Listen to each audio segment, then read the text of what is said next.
General Raheel Sharif حکومت پاکستان کی جانب سے NOC ملنے کے بعد سرزمین حرمین شریفین پہنچ گئے ہیں۔ سعودی عرب کی جانب سے مہیا کیے گئے خصوصی طیارے کے ذریعے لاہور سے روانہ ہوتے وقت ان کے ہمراہ ان کی اہلیہ بھی تھیں۔ یوں مملکت عربیہ سعودیہ کی سربراہی میں دہشت گردی کے خلاف قائم 41 اسلامی ممالک کے عسکری اتحاد کی قیادت کا اعزاز پاکستان کے مقبول سابق army chief general Raheel Sharif کو حاصل ہو گیا ہے، جبکہ وہ 3 سال تک اس منصب پر فائز رہیں گے۔ دیکھا جائے تو بلا شبہ یہ عسکری اتحاد جو ہم جہت خصوصیات اور فوائد کا حامل ہے، جس میں مشرق وسطی، افریقہ اور ایشیا سے تعلق رکھنے والی اسلامی ممالک شامل ہیں۔ اسلامی ممالک کا اس عسکری اتحاد پر اعتماد ہر نئے دن کے ساتھ بڑھ رہا ہے، جس کی واضح دلیل نئے ممالک کی اس میں شمولیت ہے۔ یہ عسکری اتحاد اسلامی ممالک کی مؤثر قوت کی صورت میں دنیا کے نقشہ پر ابھر رہا ہے، جبکہ یہ دہشت گردی کے خلاف اور اسلامی ممالک کے تحفظ کے لیے غیر معمولی اہمیت اختیار کرتا جا رہا ہے۔ عالمی حالات اور مشرق وسطی کی صورتحال کے تناظر میں سابق army chief general Raheel Sharif کا اسلامی افواج کی قیادت سنبھالنا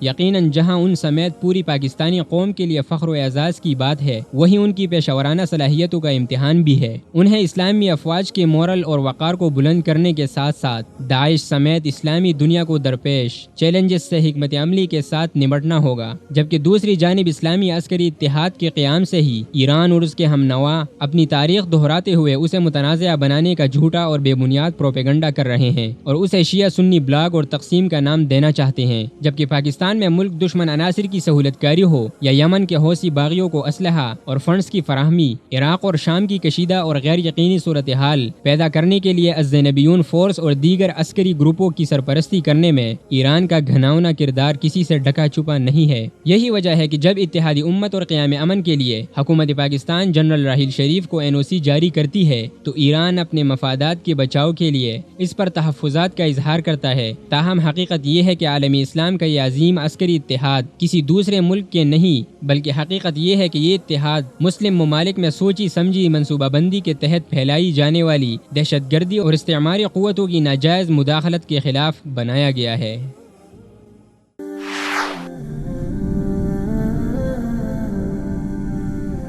وصال اردو، حق کا راہی